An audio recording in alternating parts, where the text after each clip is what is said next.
Good Friday morning! I'm Angelo Castro III. I'm Angela and we are the Castros. Happy Friday! Pasayaw? Oo. Pasayaw ako.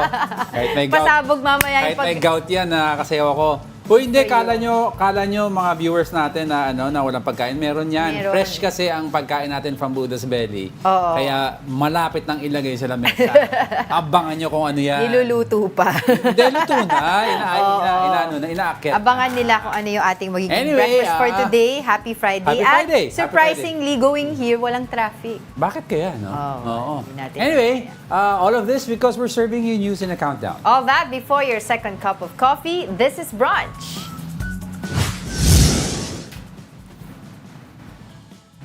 Now let's start our countdown with a smile. The Philippines is ranked the second happiest country in Southeast Asia. Based on the 2024 World Happiness Report, the Philippines is 53rd happiest country in the world. The happiest Southeast Asian country this year is Singapore. For the 7th year in a row, Finland is the happiest country in the world, followed by Denmark, Iceland, Sweden, and Israel. The report is based on self-reported data from people surveyed in each country. I'm truly not surprised. Kasi 'di ba, every other calamity na meron, kahit gaano katindi, ang daming casualties, after a few days or weeks makikita mo yung mga jokes na yung mga, kahit mismo yung mga natamaan ng delubyo, sila mismo ang may jokes, di ba? Oo. Nakikita mo sila na, nakasmile pa rin. Pero yung nga, di ba, minsan nagkakaroon ng usapin tungkol dyan na yung resiliency ng mga Pilipino, di ba, na ganun na lang ba, walang accountability sa iba, kaya ganyan, lagi na lang. Pero ang ano naman nila dyan is happiness is a choice, yun ang sabi nila. But then again, sabi nila, hindi mo naman din daw masabi na it's a choice dun sa mga everyday Filipino na at the mercy of corrupt officials. Yeah, but Pero but yeah. Huwag natin ibasagin naman ang trip ito. Yan naman ito sa mga... Hindi, wala lang. Di ba all sides all the time tayo? Oh, So. hindi. Ito naman wala naman side to. It's just saying na happy talaga ang Pinoy. Hindi, alam mo, truth be told kasi, ang Filipino, they're always, in general, we're a positive people. And may nagsabi noon, I think, bata pa ako sa ibang country kami, tinanong ng mami ko, why are people so depressed here? It's because in the Philippines, everyone has faith. You have faith in your family kasi alam mo kung may masamang mangyayari, may pamilya ka. May bayanihan. May faith ka sa Diyos, may bayanihan. People help each other. So, kahit ano pang delubyo tumatama or misfortune sa mga Pinoy, alam mong may sasalo at may sasalo sa'yo. Plus, it also, di ba alam mo, pinag-usapan din natin to before, yung weather natin, yung climate dito sa Philippines, because of tropical country tayo, most likely, yung masaya yung mga tao, unlike dun sa mga cold countries. Kasi... Mas mahirap ang mga nagreklamo sa init, mas mahirap ang malamig. Oo. Mas mahirap ang malamig. Mas paano... Yan ang tawag nila dun, SAD, yung seasonal affective disorder. Ay, a lot of people in other countries commit suicide pagdating ng winter. Kasi yung daylight mo is mas maiksi. You have less sun to yourself. Plus yung body temperature mo is bagsak. I think the only time that we were pessimist ata is during COVID-19 pandemic eh. But then again, madaming jokes naglabasan. Di ba? May jokes pero nung na yun, nung medyo na. No, but yung overall resiliency natin iba. Iba talaga ang ito na masama kontra ako. Ikaw na, your turn, next Shiny, na. happy people. Okay, next, ang ating story for today.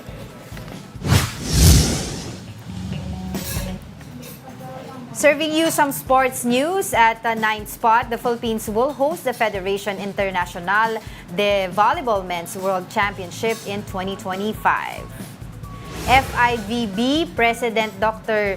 Ari Graca declared the country as the winning bidder for hosting the games. This means over 30 best men's teams in the world will troop to the country from September 12 to 28 in 2025. The Philippine National Volleyball Federation made the pitch with support from various officials and agencies. Wow, in fairness, nung last year FIBA, ngayon naman ito. Yeah, this is good news kasi not emerging, no? Ibang countries sikat na yung volleyball. Dito kasi talaga yung popularity na is really on the rise. And it's very exciting if you get to watch. Ang bilis kasi ng sport ng volleyball, di ba? Nagba-volleyball ka ba? No, hindi ako. Hindi na volleyball. Tinatanong ko lang, ba't anong masama magtanong? Nakikita mo minsan paano ako maglakad, tatanong No, ako, makatalon ako ng before. gano'n. No, I played football. April. Kala ko lang. Ako, no ball. No ball. Eating tournament ang gawain ni Angel. Oo. Pero yun nga, congratulations. And we're very excited. We're looking forward to that. Kasi nga, sabi mo nga din kanina, di ba? Men's ba? Men's lang ba ang sinabi? Ano yan eh. Bakit daw tourism wala? din sa atin. Sabi ng viewers, ba't walang women's daw? Oh? Hindi ko alam doon. Bakit walang women's volleyball? Hindi ko nabasa. Pero yeah, Meron ba? Men's World Championship 2025. Yung women's world dapat meron din. Oo nga. Total Women's Month naman. Oo, eksakto.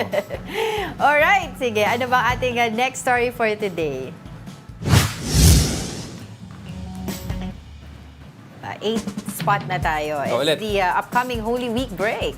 Ihanda na rin po ang inyong pasensya dahil over 1 million passengers are expected to flock to NAIA this Holy Week. Now, the Manila International Airport Authority or MIAA is anticipating a 15% rise in passenger volume next week. Last year, around 920,000 passengers passed through 4 NAIA terminals. MIAA advised passengers to be at NAIA at least 2 hours before domestic departure and 3 hours before international departure. Matagal ng ano yan. Patakaran 2 to 3 hours. Yeah, pero yun nga dodoble ngayon, may pag-increase, no, sabi nga dito 15%, no, rather yung increase ng passengers kasi nga well, we've moved on from the pandemic. Revenge holiday. Revenge traveling na. Ngayon pa nga lang, 'di ba, going here to work, it's a Friday pero napakaluwag ng kalsada. So we've seen siguro yung iba talagang nagbakasyon na, 'di ba? So 'yun. Pero kailangan ihanda din ng NAIA ang kanilang airport sa dagsa ng mga passengers dyan. Yung mga terminals, yung issue ng surot, ng RAT. Well said, Mr. Speaker. Mr. Speaker, on a different note, meron tayong report because tensions are still high in a residential area in Angeles City after the violent demolition last week. Ay, ako pala yan. To give us updates, nako, ano yung balita na yan, we have Mobile Journal Kyla Makantan live from Angeles City. Kyla? Kyla, can you hear us? Yes, Ayun. Angela, Diego. Oo, Kyla, kumusta na yung sitwasyon dyan sa sitio Balubad? Oo, sa ngayon nandito ako mismo sa may isang entrance ng sitio Balubad at sa ngayon may harang na nakalagay at gwardyado na itong entrance na ito. Actually kasi merong 3 daanan na pwedeng puntahan kapag pupunta dito sa sitio Balubad. Kaso yung dalawa doon pa sa kabilang dulo. Ito kasing buong lupain nasa 73 hectares kasi ito, ganun siya kalaki. Kaya ganun din karami yung pwedeng pasukan. Pero sa ngayon wala nang mga residente dito sa loob. Mahigpit na din sila sa pagpapapasok. May mga mangilan-ngilan na lang na pinapayagan. Yun yung mga kumukuha na lang ng gamit o yung mga sinisira patuloy yung kanilang bahay o yung kanilang mga naiwan pa doon na gamit. Pero yung mga residente kanina, binisita natin kasi nandoon daw sa covered court at sa simbahan. Pero wala na rin doon yung mga tao. Yung mga naabutan natin kanina doon is nag-aantay na lang sila ng ayuda kung may iaabot daw from local government. Tapos yung iba naman umaasa na may bibisita nga para makahingi sila ng panawagan. Pero yung iba, naghanap muna sila for the meantime ng mauupahan kasi sobrang dami daw ng kanilang mga gamit. Kasi biruin nyo, ilang taon sila nandito. Yung iba, 70s pa. So, ganun kadami yung kanilang gamit. Yung iba nga, hindi na daw nakuha Yes, pa-refresh our memories, no, Kyla. Sabi mo, yung ibang residents dyan, nung 70s pa, matagal na sila nakatirik dyan. Bakit ngayon, all of a sudden, tilang pinapaalis sila? Ano ba i-construct sa area na yan at minamadali ng supposed owner? Oo. Sa totoo lang, kahit sila nagugulat kasi kagaya ng mga nakausap natin kanina, meron silang sinasabi na nabili nila mismo yung kanilang lupa na kinatitirikan ng kanilang bahay. So, kompleto sila ng papeles, meron sila ng Certificate of Land Ownership Award. Kaya sabi nila sa kanilang mga salita, naging marahas yung nangyaring demolusyon. Kasi nagsimula to, Diego, Angela, March 12. Okay. So kahit daw meron silang mga pinapakitang papel, kumbaga wala na daw silbi yun kasi talagang nagkakagulo na, meron daw mga naglalabasan ng mga baril, may mga nagkakaputukan, meron pang mga molotov. Kaya sila parang wala na silang nagawa. In short, wala na silang nagawa kundi umalis na lang din. Dahil kung hindi, mapapahamak sila. So sa ngayon, kung ano yung gagawin dito, Oh. at nagtanong din tayo dito sa mga assigned na mga security, wala pang may idea sa ngayon talaga. Actually sila, meron din kasi mga allegations kina Governor Dennis Pineda, kina Mayor Carmelo Lazatin Jr. na sila daw yung bumili nitong lupain. Which is, clarify naman nila, nagbigay sila ng kanilang statement na hindi nga sila yung nagmamay-ari. At naglabas sila ng papel na yung Clark Hills Properties Corporation yung nagmamay-ari nitong lupa. So medyo magulo pa. Meron, kasi yung mismo mga residente, sinasabi nila na meron silang titulo, meron silang papel. So sa kanila, hindi naman daw sila makapag-kausap mismo doon sa mga tao na pupunta dito kasi meron din silang kumbaga mga representative lang. So mangilan-ngilan lang talaga yung nakakapag-kausap doon sa mga tao. O, Kayla, ano lang natin, bigyan mo lang kami ng update dun sa reported na 8 injured from the demolition last week. Kamusta na sila? Asan sila ngayon? Sa ngayon, nasa ospital pa daw sila nagpapagaling. Mabuti nga, nakaligtas. Kasi merong tayong natanong, parang merong isa doon sa dibdib siya tinamaan, tapos senior Oo. citizen. Oo, so kinumusta ko, okay naman daw sa ngayon, under recovery pa. Pero yung iba naman, since minor, okay na sila. Pero minimake sure pa nila na fully recovered na bago makalabas ng ospital. Kasi medyo, yung kanilang tama, malapitan daw. Alright. Meron pa? Oo. Hindi kasi gusto ko lang din malaman kung nasaan yung mga residente na mga na-displaced na residents dyan. Kamusta sila ngayon? And nakausap mo ba sila? Ano ng plano nila, 'di ba, from nangyari na to? Actually kasi merong ino-offer na financial assistance yung Clark Hills Properties Corporation na 30,000 pesos. Pero kapag binigay nila yun ay kapalit nung signature na pumapayag ka na i-demolish na ng tuluyan yung bahay mo at wala ka nang gagawing pagtutol. Yung iba, kahit labag sa loob nila, yung mga nakausap natin kanina doon sa covered court, kinuha na nila yung 30,000 kagaya ng mga senior citizen dahil wala naman silang pagpupunan ng kanilang pera at yung kanilang bahay, doon lang talaga sila umaasa.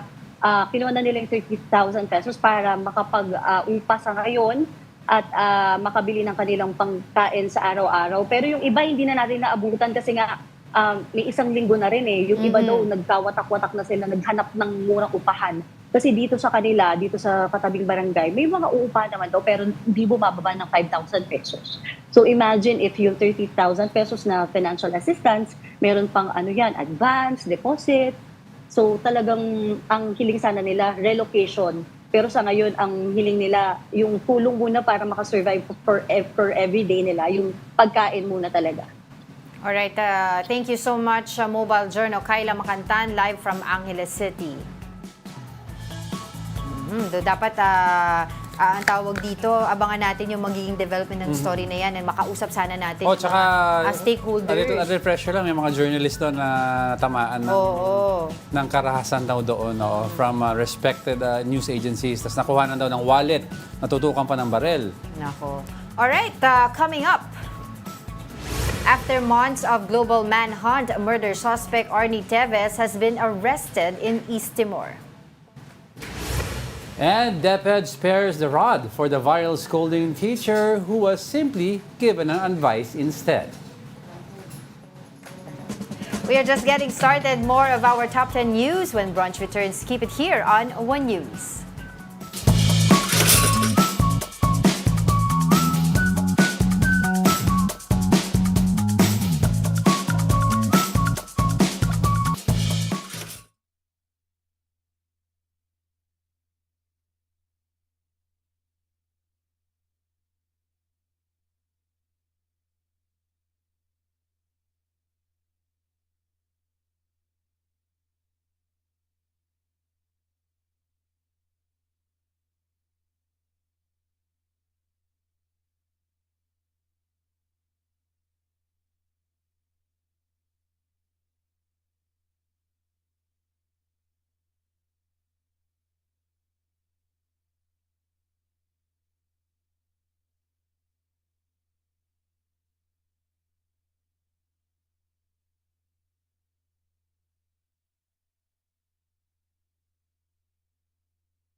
Huwag mo ilayo, kunyari ka pa, magpakuha ka ng pagkain. Tapos may pitik ng camera, ayaw mo na kumuha. Kumuha na nga ako. Good morning ka na. Good morning. You're still watching Brunch here on One News. Hindi po nagloloko ang inyong mga mata. Yes, may pagkain na kami. Sinabi ko sa iyo napakagaling ng chef namin dito. Si Chef ng Buddha's Belly. Tsaka JR, thank you. Bilis ng pagkain. Thank you so much, Buddha's Belly. Marjorie Tan for sending these over. Good morning pala to all our viewers. Sige, tuloy-tuloy na tayo sa ating balitaan today. Ano ba ang ating next story? Now, ranking 7th in our list is Economic Manager Arsenio Balisacan. The National Economic and Development Authority Secretary was trapped in an elevator for 2 hours in Pasig yesterday. Now, Balisacan and his staff were supposed to go to a signing ceremony in NEDA's central office when they got stuck in an elevator. He described it as his longest elevator ride. They were eventually rescued from being trapped. Oh my gosh. I hate that. Di ba nangyari na sa yan? Nangyari, 1 hour 45 minutes. 45 minutes. Birthday ko. Hindi ko yan kaya. Oo. Parang papanik na ako niyan. Yun nga lang sa revolving door sa mga malls eh. Tapos yung, Doon lang yung napapanik kasama ko pa na ako parang nasisiraan ng bait. Gusto ko suntukin. Kasi nagwawala na, ayoko na. Sabi, tumimik ka. Well, all is well now. Safe naman si buti lang safe si sir, Secretary. na late lang ata sa meeting. Ng konti. Anyway, next.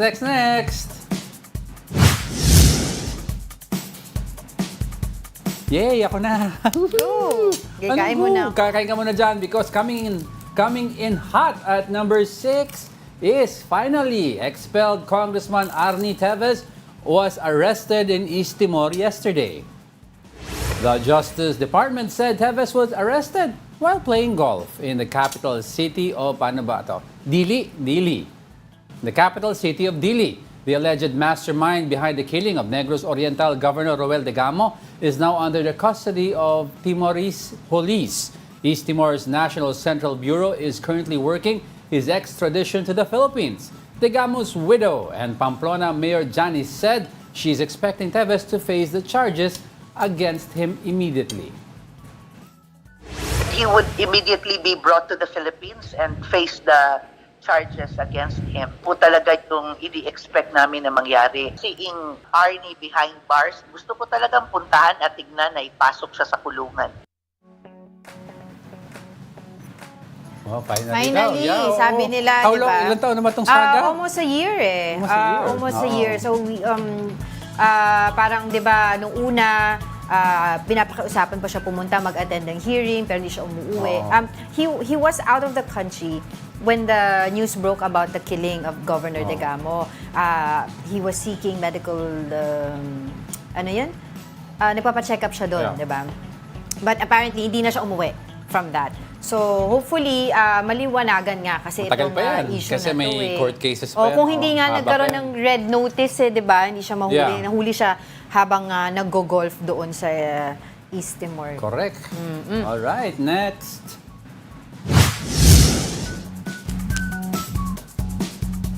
Sitting at our 5th spot, the Health Department raises alarm over rising cases of pertussis and measles. The DOH recorded 453 pertussis cases this year, significantly higher than the 23 cases logged last year. In Quezon City, an outbreak was already declared after 4 babies succumbed to the disease. Pertussis or ubong dalahit or tuspirina is a bacterial respiratory infection with influenza-like symptoms. The DOH also reported that there is currently a measles outbreak in the Bangsamoro region. The agency has launched an intensified vaccination campaign against this disease. Nako, that's very alarming. Pertussis. Oh, sorry. Pertussis. Oo. Sa radyo, narinig ko pertussis. Pag Tagalog Okay, siguro. pertussis. Tapos, ubong dalahin. Hindi ubong. Social. Pero hindi, let's get serious kasi seryoso tong itong concern natin na to. Medyo na-alarm na rin ako. So, let's talk more about those concerning health issues. With Dr. Albert Domingo, DOH OIC Assistant Secretary, and he's joining us live via Zoom. Magandang umaga po, ASEC. Thanks for joining us Thanks. again. Hi, good morning, Angelo and Angela. Great to be here again. Yes, as a note, last week we were talking about something else. Now, nakakagulat. Tuberculosis. No, all of a sudden, this is coming. Is this something new? And what are the reasons behind the surge in measles and pertussis cases among Children? Among children. Yeah, well, not to make light of it, pero it's also my first time, even as a doctor, to know na yung Tagalog niya is ubong dalahit, no? Tama nga ba sa notes ko? Kasi, Yeah, oo. kasi the thing is, pertussis has long been, kumbaga, off the radar because of vaccination. Okay. So the reason why it's alarming is because after the lockdown of the pandemic, we are seeing the results of a low vaccination coverage. Kasi hindi tayo makapagbakuna nung naka-lockdown tayo. And our mothers, our kids could not be brought to the health centers. So now that we are, again, back to, sabi nga, new normal, basta wala ng lockdown, it is our duty now, it is the DOH's duty and the LGUs to actually catch up, not just for pertussis, but as we have also warned, measles. In fact, the measles outbreak is worldwide. Sa Europe, 30 times yung tinaas ng cases. And these are European countries. These are not small, poor countries. These are big countries. But dun po sa pertussis issues, ano po ba yung mga symptoms na dapat ma-check ng mga magulang sa kanilang anak to make sure na ito talaga, no, may tamang diagnosis sila doon sa sakit? And how should they respond based on the severity of the symptoms? Right. So simulan natin dun sa pangalan niya. Tinawag siyang whooping cough kasi in English yung whoop, yun yung tunog. Although iba yung tunog niya, you can actually find the recording of it online, no. Merong halak, merong high-pitched na para bang sound of air after someone with pertussis coughs. That's why it's called whooping cough. Except that pag mga baby ang pinag-uusapan natin, ang nangyayari sa kanila nangangasul, cyanosis. So they turn blue as they cough, no. And apart from that, pwede kang magkaroon ng low-grade fever, and you can also have a stuffy or runny nose, baradong ilong at saka sipon on top of the cough. Pero yun talagang characteristic, and ito rin uulitin ko, no, hindi lahat ng ubo pertussis, pero kung ang tunog niya parang hinihika pagka inuubo, or kung nangangasul yung baby kapag inuubo, it's most likely pertussis. And you have to bring your child or the patient to a doctor. Ayun. Pero Doc, before talking about yung benefits of vaccination, I'd like to ask muna, kasi ang daming sakit na very similar already, and you also have asthma, but yung pertussis ba and versus asthma, kasi asthma may wheezing sound din yun eh. Ang asthma ba may possibility na magka-fever also? Pertussis. Right.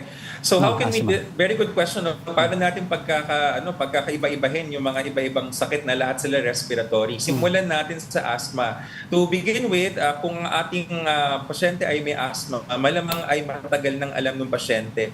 Asthma is a chronic disease. It's a chronic illness na hindi siya nawawala, nakokontrol lang siya. So ang ating mga magulang na anak na may asthma, malamang po ay dati na, even before, nagkakaroon na kayo ng halak. Hindi kasama ng ubo, ngunit pag humihinga, nagkakaroon ng tunog ng halak na maaaring mapunta sa ubo. Yung pertussis, yan una, may ubo siya, meron siyang halak, tapos may lagnat. Ang asthma, wala siyang lagnat. Kasi humihigpit yung hingahan natin. Pero yung pertussis, meron kang mikrobyo, yung tinatawag na Bordetella pertussis, na siyang dahilan kung bakit ka uubuhin at bakit ka lalagnatin. May infection. Okay. Sige, bago po natin pag-usapan talaga itong vaccines, tanong ko lang po, paano po ang gamutan nitong pertussis na ito? Right. So si pertussis, meron siyang antibiotics. Ang pinakamalaking pinagkaiba ng pertussis sa COVID-19, kasi ngayon, no, alam namin na medyo nababahala ang ating mga kababayan na ano ba to, bagong pandemic na naman to? Hindi po siya bagong pandemic, hindi po tayo magla-lockdown, kailangan lang po natin magpabakuna. Pero kung treatment ang pag-uusapan, meron pong gamot ang pertussis. Yun nga lang, matagal po yung gamutan sa kanya. At sabi nga natin, di ba, an ounce of prevention prevention is worth more than a pound of cure. Literal, kasi mas mura yung mag-ingat at magpabakuna kaysa yung hayaang nating mahawa tayo tapos mau-hospital, mapapagastos pa. Okay, go ahead. Dagdag ko lang kasi there were cases na in Quezon City, specifically na mga namatay na mga bata due to pertussis. And aside from the kids, sino-sino pa yung vulnerable dito. And there were also reports, Doc, no, na wala daw vaccine dun sa mga LGUs, no, sa mga barangay health centers rather. Kaya nagkaroon ng rise ng cases ng pertussis. Yeah, Angela, that's correct, no? Parang not all ages are, sorry, let me say that again. Not just kids are affected. All ages are affected by pertussis. But we noticed na mas tinatamaan yung ating mga kabataan. So sila talaga yung high risk group dito sa sakit na ito, no? Now, when it comes to the supply of vaccines, there are areas na totoo nga na nawala na yung vaccine, but actually this is a good sign because mabilis mag-vaccinate yung mga LGU. Like Quezon City. And our intervention there as the DOH is nakikita kasi namin yung mga stock levels. Meron pong mga bakuna, maaaring wala lang sila dun sa mga mabilis magbakuna. So we are having not just meetings but there are instructions now to start moving around. Isipin nyo yung mga bakuna, maaaring siguro nasa Ilocos or nasa Mindanao. Tapos kung hindi naman mataas ang kaso, ginagalaw po namin yan para makarating siya kung saan mataas yung ating kaso ng pertussis. Okay, Asik, baka naman you can educate our viewers. No? Parang madami siguro magsasabi dyan, bakit pa ako magpapavaccine? Meron naman palang antibiotic. So ano ba ang benefits of just getting vaccinated altogether? Tama. Yung bakuna kasi, ang kanyang paggana sa ating katawan, pinapakilala niya sa katawan natin yung sakit nang hindi tayo dumadaan sa malubhang kalagayan. Okay. In other words, parang sabihin na natin, alam niyo yung mga wanted poster pag merong kriminal tapos nagbababala yung mga pulis na umiwas sa taong ito, no? Wanted ganyan or babala. Pag nakita natin yon, alam natin na sa gabi magsasara tayo ng bintana, ng ating pintuan, or pag may nakita tayong kamukha nung nakalagay dun sa nakapaskil na post. Nawala si Doc, si Asik Albert Ganda Domingo. Yes, Asik. Ayan. Go ahead. Ayun, sorry. I was saying, no, yung bakuna kasi, para siyang yung wanted poster. Yes, na that's right. kapag ang isang kriminal, 'di ba, ay nalagay natin sa wanted poster, alam natin na pag nakilala natin siya, yun yung iiwasan natin, tatawag tayo sa pulis, papahuli natin siya. Kumpara natin to sa tayo ay pinasok na sa bahay natin. Tulog na tulog tayo, di ba, kampante tayo, hindi natin kilala kung sino yung kalaban, mas delikado yon. So it's better na magpabakuna tayo, pakilala natin sa katawan natin kung sino yung kalaban, kaysa yung pasukin tayo ng kalaban, tapos mahirapan na tayo. I'd like dagdag lang, mabilis na, Doc.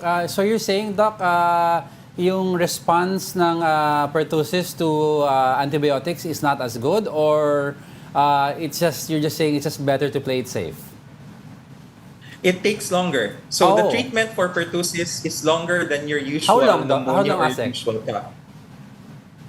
It ranges depending on the antibiotic being used. It could be 1 week, it could be more. Some say in patients who are really affected badly, it could go as long as 1 month. Depende sa situation. Okay. Ano nga po ulit yung specific name ng vaccine for pertussis para alam po ng mga magulang natin and other concerned citizens na ano po yung hihingi nila sa kanilang barangay health centers? So the good news is, yung bakuna na para laban sa pertussis, ang tawag sa kanya pentavalent. No? So punta kayo sa health center, ma'am, sir, doc, meron ba kayong pentavalent or bakuna para sa pertussis? Bakit pentavalent? 5 sakit ang kaya niyang labanan. Kaya penta. Apart from pertussis, pwede niyang labanan yung diphtheria, yung tetanus, yung Haemophilus influenza. Oops. Am I back? Go ahead. Am I back? Yes. Yes. Go Just ahead. checking. Angela? Yes, go ahead we can hear po. you, Asek. Go ahead. Angela, am I back? Yes, you are po. We can hear you. Thesis, apart from pertussis. Yon. Yon. So, look for the pentavalent vaccine. Look for the Ayun. pentavalent vaccine kasi meron pang 4 other diseases apart from pertussis na covered siya. Look for pentavalent. Pentavalent. Okay. Sige, we have a lot of more questions pa. We have more questions pero wala na tayong time. But I hope to invite you again next week to explain more about naman measles and other health issues. But for the meantime, thank you so much for joining us again, Dr. Albert Domingo, DOH OIC Assistant Secretary. Thank you for inviting. Good morning. Good morning. All right. Fourth na tayo. Fourth, let's move on.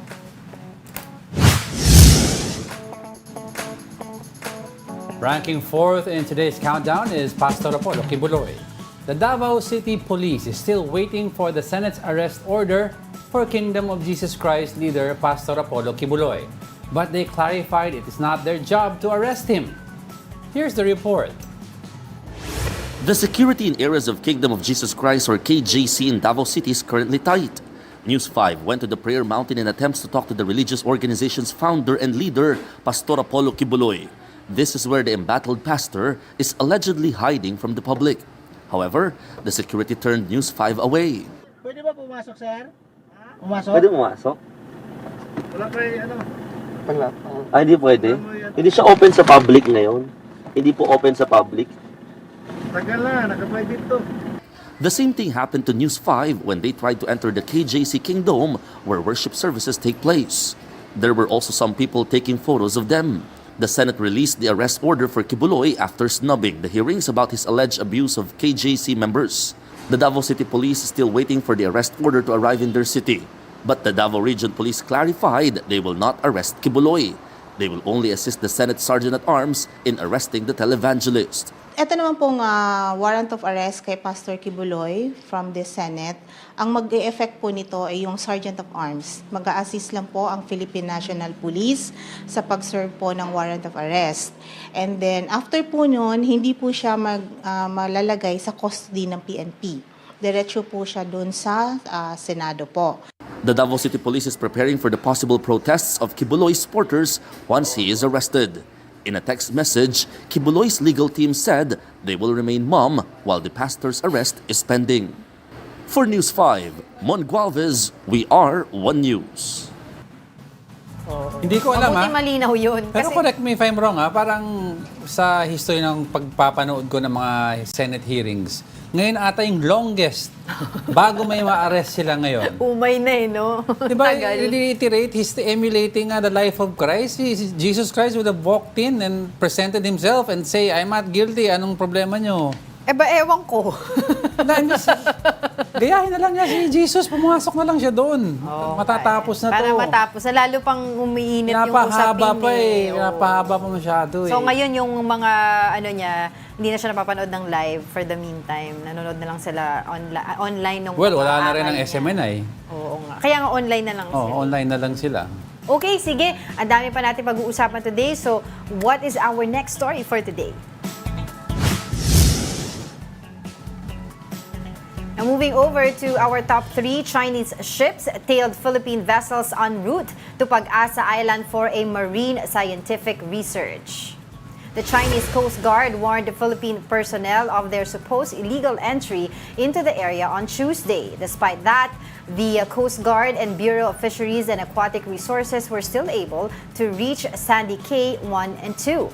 They are joined by experts from the UP Institute of Biology and National Fisheries Research and Development Institute.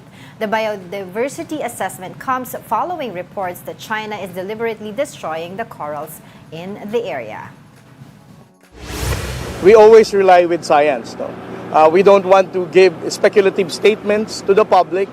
That's why we need the assistance of our marine scientists from the University of the Philippines before we come out with such assertion. It has to be supported by scientific evidence.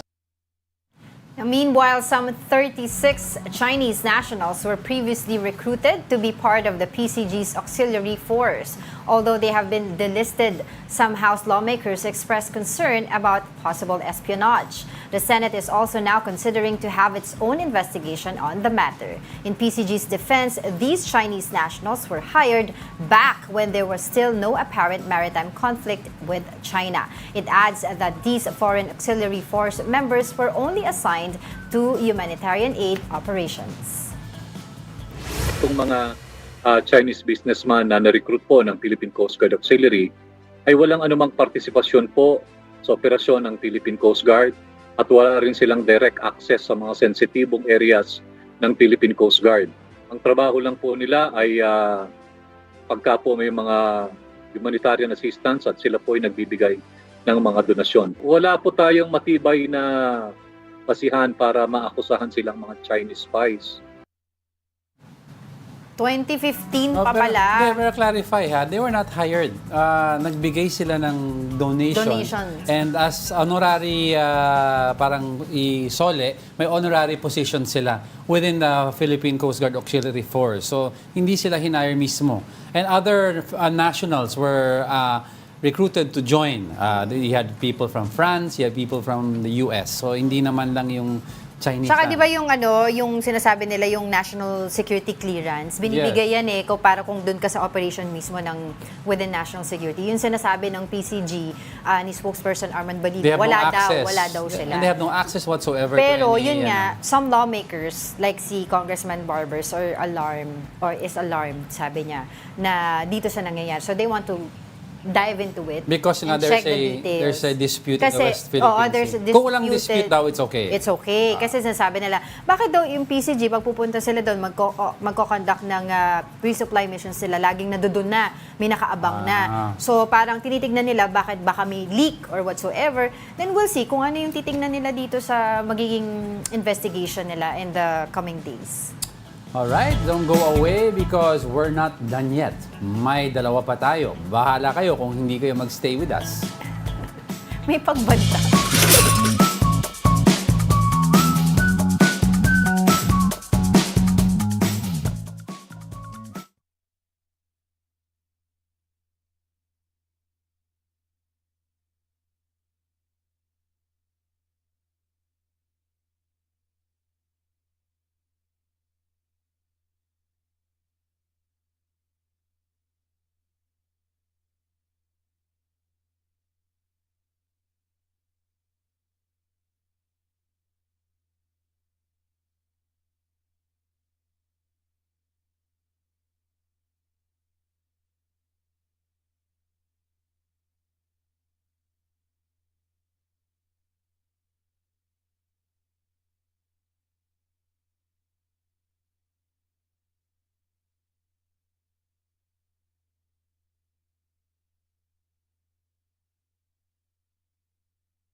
Welcome back. You're still watching Brunch here on One News. And maraming salamat sa Buddha's Belly for our sumptuous feast this morning. True. Nakatulala ka, busog ka na siguro.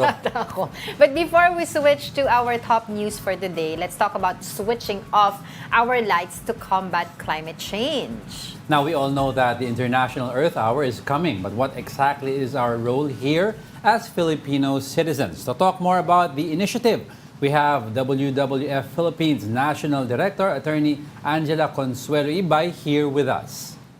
Good morning. Good morning. Thank you for joining Hello, in. good morning. Triple A na tayo. Angela, and Attorney Angela.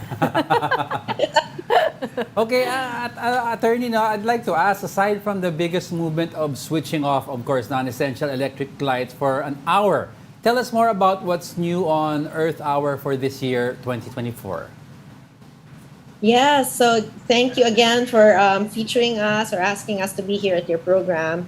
And definitely more than just the switch off of the lights, we're actually asking people to switch off something else, which is switch off from plastic pollution. Okay. This is the local messaging that we're also carrying here as part of Earth Hour, because you want to shine a light on the actions that are needed to address this challenge that the Philippines is facing. Unfortunately, the country has been called out by many as one of the countries that is contributing to plastic pollution, especially in the oceans. And we want to be able to get our people to understand how much plastic pollution is a challenge, and also what solutions can be made and done and undertaken even by individuals to address this. Right, but how many are we expecting to turn off their lights with us tomorrow? Tomorrow, right? Yes. So it's tomorrow, 8:30 to 9:30 in the evening is the actual switch off. How many? Well, as many as who can possibly join. This is a voluntary movement, but we're very glad that through the years since WWF has started, and in the Philippines when we started in 2008, the movement has grown in leaps and bounds, and we're very glad to also have different local governments and even government agencies who have expressed their support for Earth Hour and are encouraging their personnel and their families of their personnel to join this momentous occasion tomorrow. So we hope that not just for the switch off, they'll also recognize that there are other things that we can do to make a positive change for the environment. Now, I was wondering, Attorney Angela, since you said nga, you guys started in 2008 and you've come a long way since then, ano? So what were the challenges you faced during implementing this project or this initiative? Yeah, definitely we've faced a lot of challenges. One of them is, of course, awareness.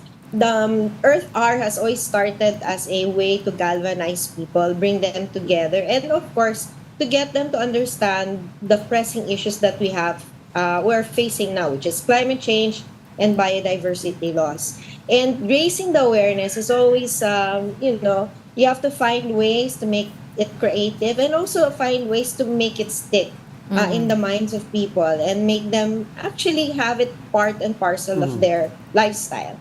And we're very glad that it has, through Earth Hour, the platform has been able to also help other institutions also start their own or be a launching pad for their own initiatives. So they would launch it during Earth Hour itself, but would continue to do those environmental measures and actions throughout the year, which is actually what we want to happen, to go beyond just the 1 hour of switch off. And definitely, beyond just the awareness challenge, it's also getting other people who don't exactly understand what climate change is all about. That's right. Why do we need to do this and how it affects us? And I'm glad that there is that increasing awareness and also the increasing action being undertaken. Okay, Attorney, you mentioned a while ago the several issues that we are facing. But I'd like to focus on this turning off the light switch. What is the impact of this 1 hour that a lot of us do in terms of how it impacts the carbon footprint?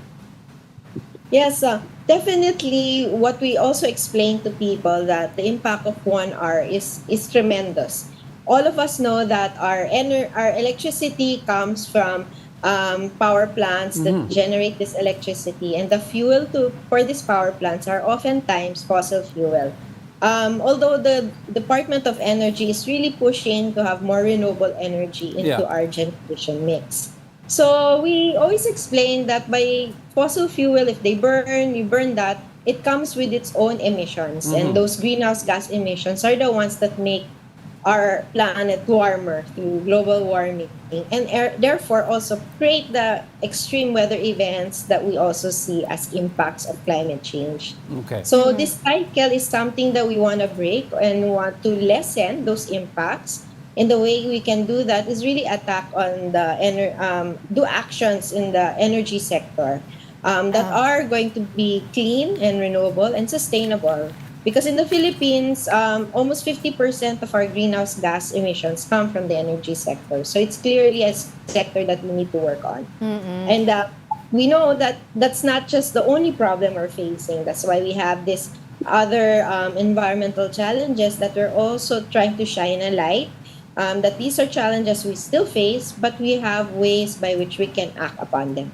Okay, Attorney, you mentioned earlier, aside from switching off our lights, switching off and using plastic waste materials, yun din yung kasama dito sa inyong initiative for March 23, that's tomorrow. So how are you guys, WWF, together with your partners, are addressing these concerns? And kasi we all know naman dito sa Pilipinas, kaya marami rin mga plastic waste because of the single-use plastics, yung mga sachets na ginagamit natin. So one of the problems there is kulang tayo ng eco-waste management facilities. So how do you address that, and how is WWF, together with your partners, are addressing these concerns? Yeah, so we're working closely with cities. Specifically, for example, our partner now for Earth Hour, which is Manila City. We have a project that we're working with them called Plastic Smart Cities. And we have an initiative called No Plastics in Nature initiative, wherein we're trying to get all of our, not just the LGU, but also everyone, every stakeholder to look into their own lifestyle, their own way of purchasing, and also consuming, and ensuring that there is in fact some segregation and solid waste management in place. We're fortunate enough that the people that we work with, while it has been also a challenge to increase that awareness and to find solutions along with them, this is something that we don't do alone. Yeah. And we've been able to partner with barangays, the community themselves, and also other organizations to ensure that we're not just educating, but we're actually giving them also tools to be able to address the problem. Yeah, We're also working with other cities, not just in Manila, not just also on the plastic pollution issue, but also ways by which they can ensure that their own plans on addressing climate change are aligned with international standards, so that we know that they are also able to use those actions and ensure them to be undertaken for years to come. So madami pa rin kailangan gawin, but we hope that everyone will come together so that we can all collaborate. Yeah, it is a collective effort indeed. Now, thank you so much, WWF Philippines National Director, Attorney Angela Consuelo Ibay. Thank you so much. Thank you. Okay, let's move on to the next. Sizzling at the second spot is the viral teacher on TikTok. Vice President and Education Secretary Sara Duterte said the controversial teacher who scolded her students live on TikTok will not face any penalties. VP Sara said she understands the teacher's sentiments and advised her to pause from teaching whenever she feels emotional. She was also told that the teacher had no idea she was live on TikTok at that time. Ang sabi niya, hindi niya alam na online siya. Ang una kong naging reaction is tao lang, yung teacher, lahat tayo umaabot sa punto na nagagalit tayo, lalo pag na-frustrate tayo. This is especially true sa mga teachers dahil ang mga teachers natin hindi lang isa na tao yung kausap nila. Ang isang klase ay merong from 25 to 45, sometimes 55 students. Well, VP Sara is privy kasi to certain information na wala sa atin, so we don't know what happened behind the scenes. Hindi ko pa rin alam ngayon kung ano nangyari. I agree with VP Sara, yung sinabi ng mga because students or ginawa. the Vice President also has had her end of temper flares, so she understands this. And she has seen info na hindi natin alam. So, I'd leave it at that. Better way to address this also is to submit yung mga students into counseling. Kasi hindi rin naman maganda gagawin ata sila gagawin na. Hindi rin kasi maganda yung mga salita Magsi-stress na debriefing sinabi daw yung mga students ata. And also the teacher. Para maiwasan na itong mga ganitong pangyayari. 'di ba? Okay. Next story na tayo.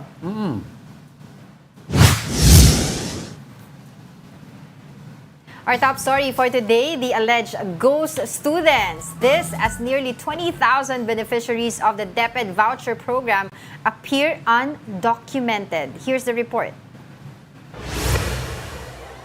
Over 19,000 supposed ghost students were given vouchers to enroll in private schools. That was revealed during a Senate hearing on Wednesday. Under DepEd's expanded government assistance to students and teachers in private education program, each beneficiary is given assistance worth 14,000 to 22,000 pesos.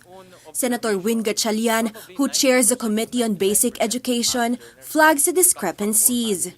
I'm trying to find out whether there's intention to defraud government. The Private Education Assistant Committee says some schools have yet to submit the needed documents. Right now, we call them kasi undocumented VTBs. A report by the Commission on Audit also revealed that over 100 students were also tagged as ghost beneficiaries back in school year 2016 to 2017. These beneficiaries supposedly received their vouchers twice. According to the PEAC, some private schools are possibly making money using the program. We've received anecdotal reports coming from the field that there are schools that are trying to game the voucher program. But when the numbers reached hundreds, this is really a significant issue. The DepEd, for its part, says they are now stricter in the implementation of the voucher program. They no longer issue payments to private schools without validation. To get their insights about these issues, we have Teachers Dignity Coalition Chairman Benjo Basas. Good morning, sir. Yes. There you yes. go. Good Right, morning, good morning po, no? Ma'am Angela Sir Jack. Good morning. What is your reaction about the alleged ghost students? Medyo dati pa naming nire-raise itong usapin na ito in several hearings in both houses of Congress dahil kami naghihinala na baka itong voucher program itong under the gospel ay nagagamit nung ilan na masasamang loob para pagkakitaan. Okay.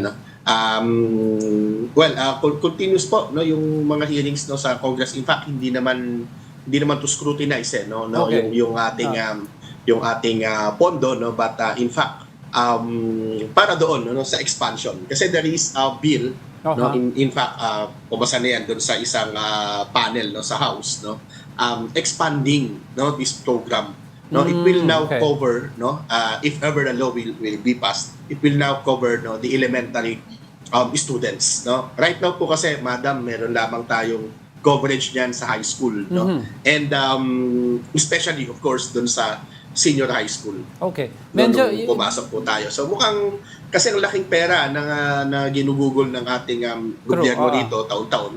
Sa tingin Tapos namin lang, dapat yung wala naman kaming problema doon sa private public partnership and even our constitution recognizes that may complementary role yung public at private But then ang sabi nga natin yung public education system should be prioritized in terms of funding sa ating pamahalaan po. Benjo, nabanggit mo yung malaki nga yung pondo dito, expanding yung program, yung voucher program. So ano pwede gawin ng DepEd in the meantime na para hindi magamit ito sa corruption?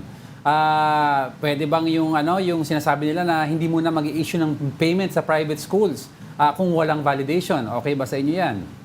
Yes, yes kasi kung yun yung ating pwedeng gawin. Madali lang naman 'to hindi naman dito mag-suffer yung of course we have to recognize that there are legit private schools na talaga naman kailangan naman nilang matulungan Yes. Kailangan nilang mabigyan nung assistance nung gobyerno which is basically of course the purpose the intent of this law doon lalo na doon sa mga areas na talagang meron tayong kakulangan doon sa schools at hindi naman kayang i-accommodate ng mga DepEd schools yung mga bata Of course, no, hindi ito, we do not think na ito ay makaka-apekto doon sa kanilang operation. Ano? Makaka-apekto lang ito, no, itong pag-hold ng pondo, no, kung sila talaga ay kasama, no, doon sa, meron silang mga quote and quote, no, kasi up until now, di pa naman to established na ghost students, no?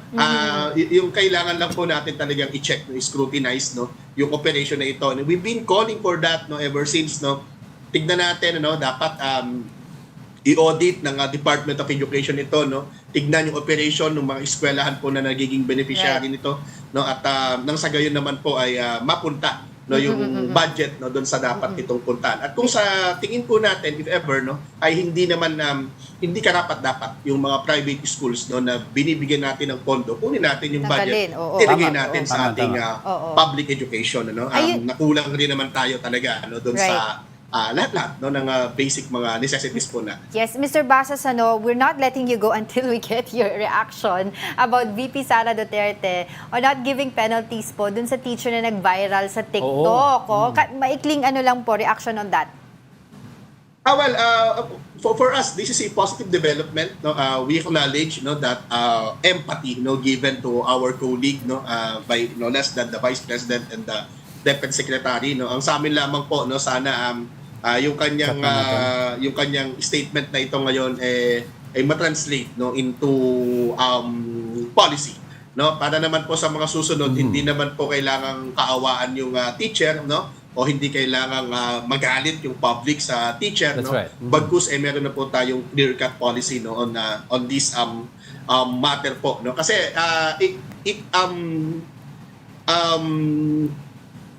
it talks about, no, something, no, about discipline, student discipline, at doon sa part na yon medyo talo talaga kami, no. So we call on the Department of Education to review its policies on student discipline, no. Of course, no, we would not tolerate, no, kung meron pong nakita na kamalian, even yung public, no, dito sa ating teacher, no, in this particular case, no.